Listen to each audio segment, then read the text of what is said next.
নৌপথের দীর্ঘদিনের ভোগান্তি পেরিয়ে এবার সড়ক পথে মূল ভূখণ্ডের সঙ্গে যুক্ত হওয়ার সম্ভাবনা তৈরি হয়েছে দ্বীপ জেলা ভোলার।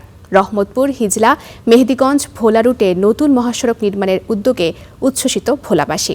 তবে সড়কের পাশাপাশি ভোলা বরিশাল সেতু নির্মাণের দাবিও তাদের। বিস্তারিত আদিল হোসেন তপুর রিপোর্টে।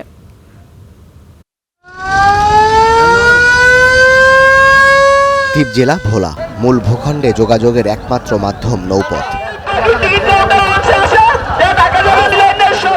সেই ভোলায় এবার আশার আলো। দীর্ঘ অপেক্ষা আর আন্দোলন সংগ্রামের পর জাতীয় সড়ক নেটওয়ার্কে যুক্ত হচ্ছে ভোলা।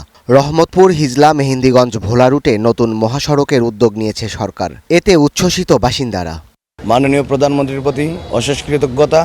ভোলাবাসীর দীর্ঘদিনের দাবি সড়ক পথে যুক্ত হওয়ার জন্য।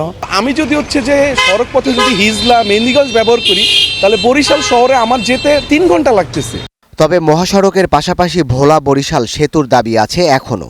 আমরা চাচ্ছি ভোলা বরিশাল সেতু লাহারহাটের মাধ্যমে ভোলার সাথে বরিশাল হয়ে দেশের সাথে সংযুক্ত করা, যেটা হলে ভোলা বরিশাল সরাসরি লাহারহাট দিয়ে যদি এই সেতুটা হতো তাহলে ভোলাবাসী আরো বেশি উপকৃত হতো। সেতুটা আমরা ভোলাবাসী কামনা করছি সড়ক পথের সাথে। সড়ক বিভাগ বলছে নতুন রুটে নির্মাণ করা হবে প্রায় 21 কিলোমিটার মহাসড়ক। সম্ভাব্যতা যাচাই শেষে শিগগিরই শুরু হবে কাজ। নির্মাণ শেষ হলে কমবে পণ্য পরিবহনের ভোগান্তি। দেশের বিভিন্ন প্রান্তে সহজেই যাবে ইলিশ ও কৃষি পণ্য।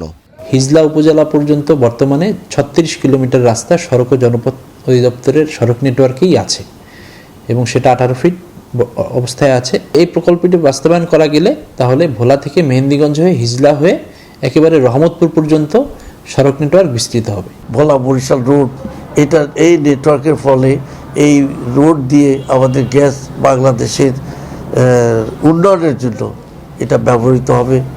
সম্ভাব্যতা যাচাইয়ের পর কাজ শেষ হতে সময় লাগতে পারে 4 থেকে 5 বছর। Desk report, star news.